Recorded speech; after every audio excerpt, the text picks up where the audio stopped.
All right, everyone, we've got Michael presenting Ionic and Cloud9. Give him a round of applause. All right, now present the talk. Let's go. G'day everyone, my name's Michael Baggott. I'm a sort of fresh out of uni intern working, doing an internship at the moment with Just Digital People under the tutelage of Josh Wolf. I just want to talk to you a bit today about the project we've been working on for the last few months, which is kind of cool. While I was at uni, I didn't do any mobile development, and for years I was Googling around how can I, being a Windows user, how can I make an iOS app without having a Mac. So I didn't have much luck looking around to see what solutions you could have for that setup. So when I started work on the internship and I was introduced to Ionic, I was very pleasantly surprised to find out that Ionic have a cloud packaging program. If you've got a Windows machine, you can build an app for OS X, or for iOS rather, and if you've got a OS X machine, you can build an app for Android. So I just want to run you through that process, how you go about doing that, and that solved a very big problem for me, which was having low or limited resources, how you could develop for both platforms without having either of those or one or other of those machines. So why did we choose to use Ionic? So before starting the project, I guess the reasons that came to mind for using Ionic were that 3 interns all knew basic JavaScript. So that was a good reason, as Ionic is a JavaScript wrapper for native languages, so it's written in JavaScript. It uses JavaScript for its coding, so that was a good reason for us to use it. So the other thing that we thought of was that it would save the need to do an Android version and an iOS version. So we could hopefully get 100% code reuse out of the one build and publish to both platforms. So the other thing was that Ionic is free and open source, so there's no upfront cost at all, and which is fantastic. So after using Ionic for a while, we could add some other things to the list of positives as to why we might choose it, and that is we found that it's got really good community support. It's based on Angular. So 1 or 2? This is version 2. Oh, no, Angular. Oh, Angular 2. Okay. So Ionic. The latest version of Ionic is Ionic version 2, and that's based on Angular 2, so they keep in line with that. So we found the community support on forums extensive, and also the documentation for Ionic is quite extensive. So another compelling reason to use it might be that it's got a good default UI. So straight out of the box you can start coding apps without too much styling or messing around with the UI. Of course, if you want to make it not so obvious that it's an Ionic app, you will want to do your own styling. But for initial purposes, just for getting set up and getting something published quickly, it's quite good. Ionic's got some excellent tools and services. So it has a lot of command line tools that allow you to, for example, package in the cloud. It allows you to install starter packages that set up the directory structure for you with Angular and everything like that, so you don't have to worry about any of that. So good tools and services, and we found that it's got an active community as well. So they're the things that we discovered once we started using Ionic. So how did we use Ionic? Well, we decided to use a cloud-based IDE called Cloud9. We found that the interns were coming with their own gear, without wanting to set up each intern with their own development environment, we discovered that we've got this Cloud9 platform, which is a web-based cloud IDE. You can program languages such as JavaScript, C++, it's a bunch of languages that it supports. And it's easily accessible to all the interns, so that was fantastic.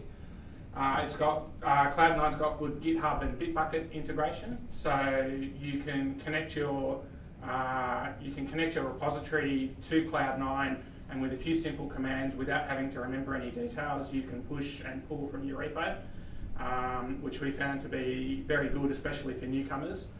And the other great thing about using Cloud9 is that we didn't have one merge conflict for the whole project. So, which is also good for beginners. So probably maybe not as appealing for someone who's used Git a lot, but for the 3 interns, it turned out to be a good environment to use. So a few things we discovered once we started using Cloud9 was that it's based on a Linux environment. So in the Cloud IDE in your browser, you get access to Linux terminal, Linux consoles. You get full administrator access, so you can install any packages that you want to as you would normally with Linux. You can use the package manager, which is a really good way to manage plugins and things like that. So the command line tools are a big driving factor as to why you might want to use that environment or that platform, especially if you're using a Windows machine. And the other good thing we found was that the Cloud9 IDE acts a bit like a compiler for JavaScript. So traditionally when using JavaScript, it's very hard to see when you've made a typo or an error. You don't have any warning from an IDE as such or a compiler to tell you you've done something wrong. But Cloud9 does actually set you up with errors and warnings to let you know where you're going wrong. So it added another level of user friendliness for us when we were using it.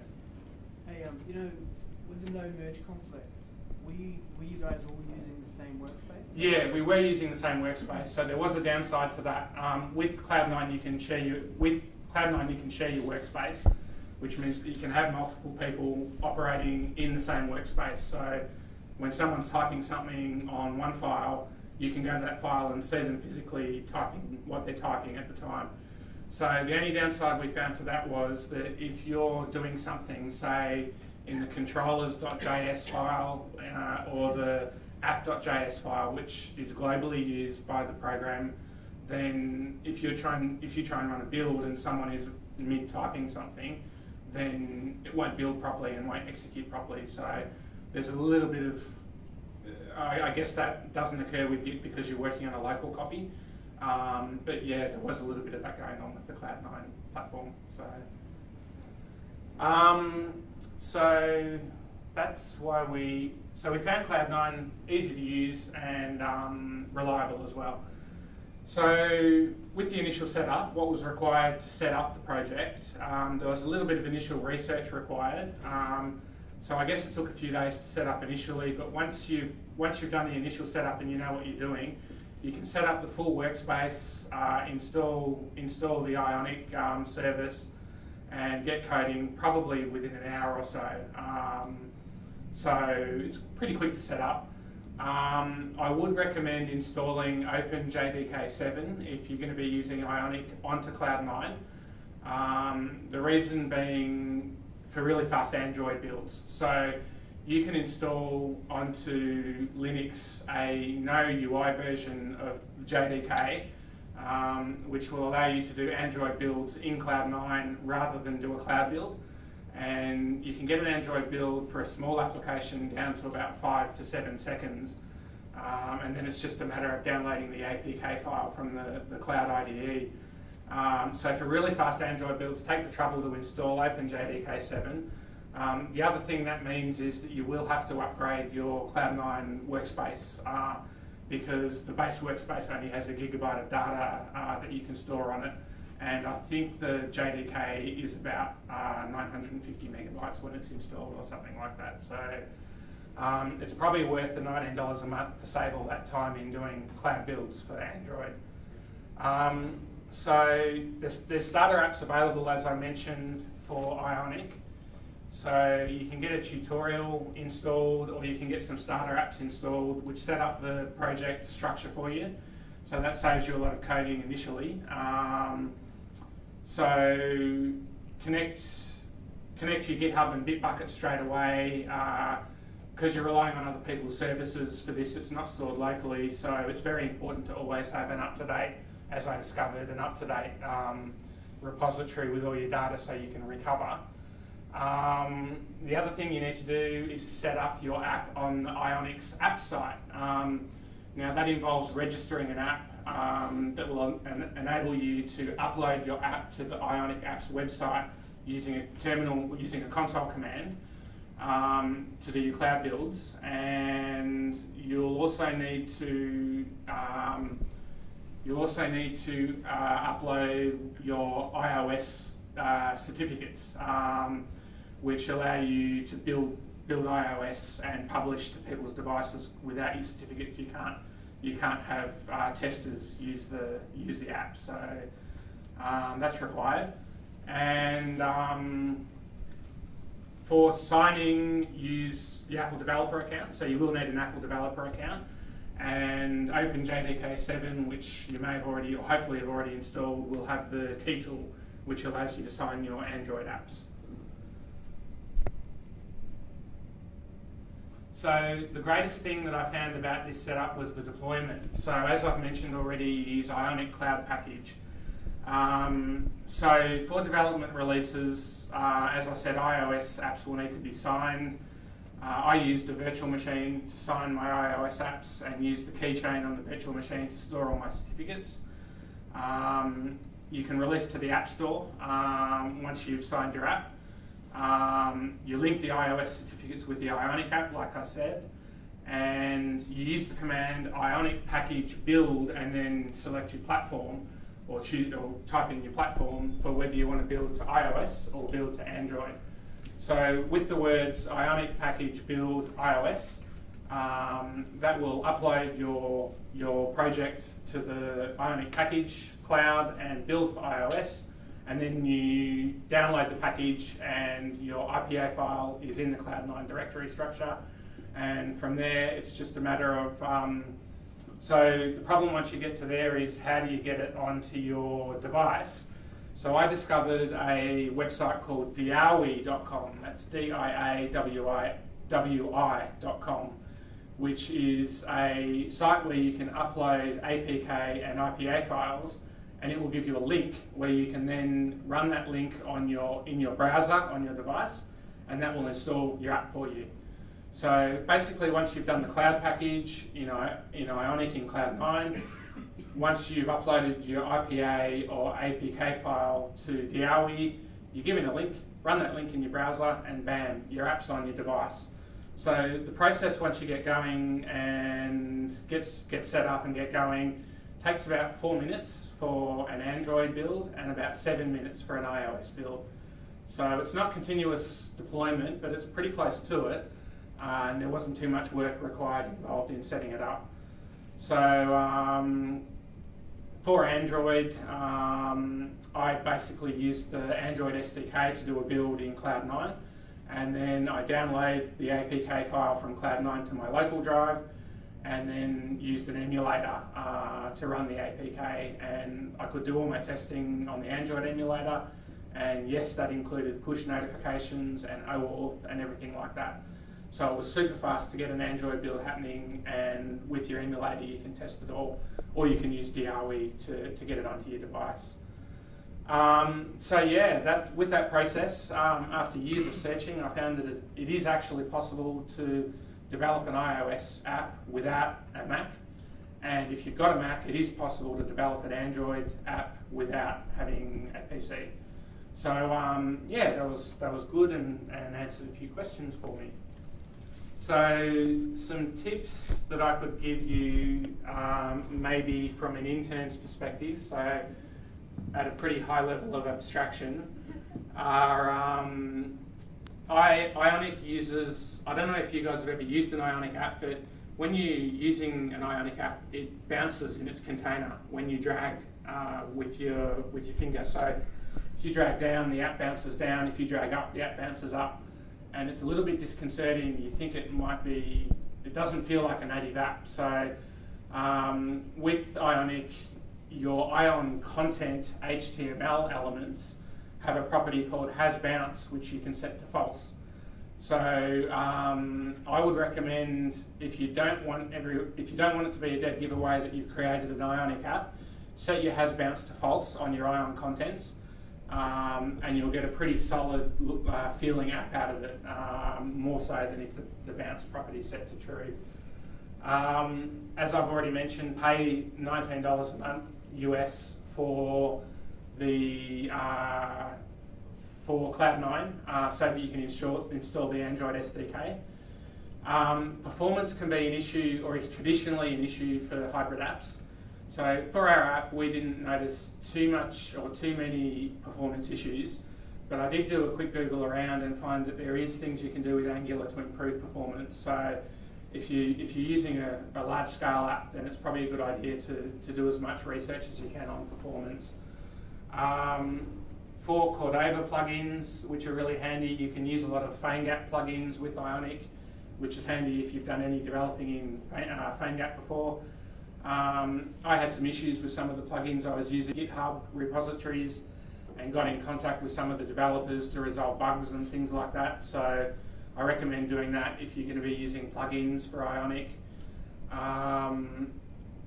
As I've said this before, but despite some reports, OAuth and push notifications will work on an Android emulator, so you can get some easy testing if you don't have an Android device. And also another thing I discovered was that there's a thing called Firebase Cloud Manager, which is Google's new notification service. They used to use one called Google Cloud Messaging, and the recommended plugin that Ionic say to use for notifications says that it doesn't support FCM, but it does support GCM. But in fact, it does support FCM if you do a little bit of mucking around. So as long as your payload's right, you can get notifications working with FCM with a few days' work. So that was pretty much all I had to run through.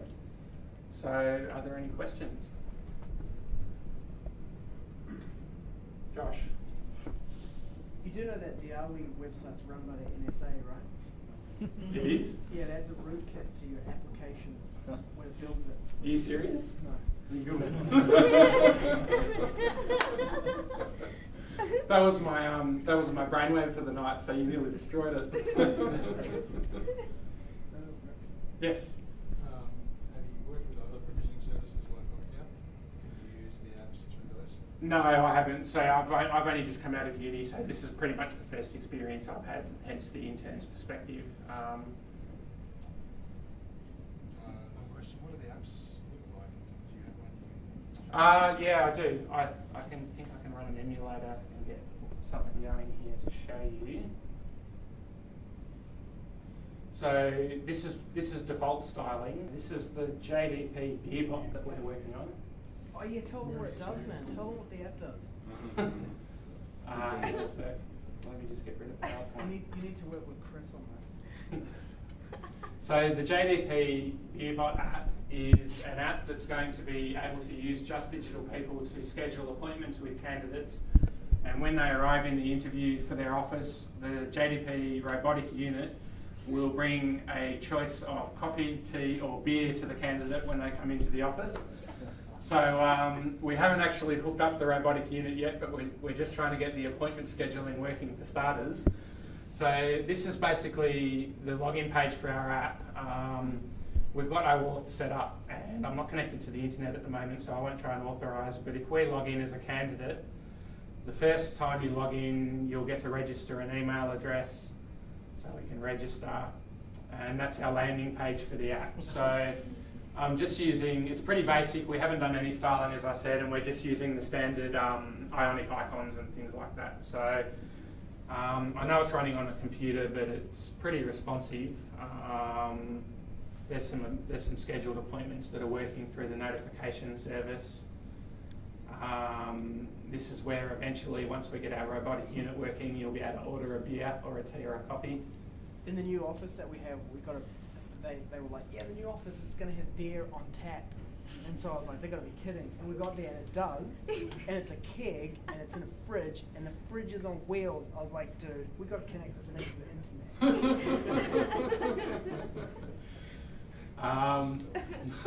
We could use your help. So we've got the settings menu there, which is a popover. So we can do things like set location services and things like that. So that's the look and feel of the default UI for the app and the speed of it running on a PC. Yeah, question? What's the file size of the resulting app? So the file size is 13 megabytes, and it stays at about that size when you download it onto a mobile device.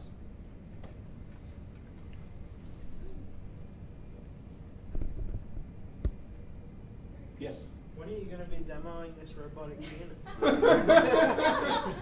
Maybe next month's talk. We'll have to bring that one to Bris JS. We'll bring it in. When we get it going, we'll bring it in, yeah. And everyone can control it. Yeah. It's on the to-do list.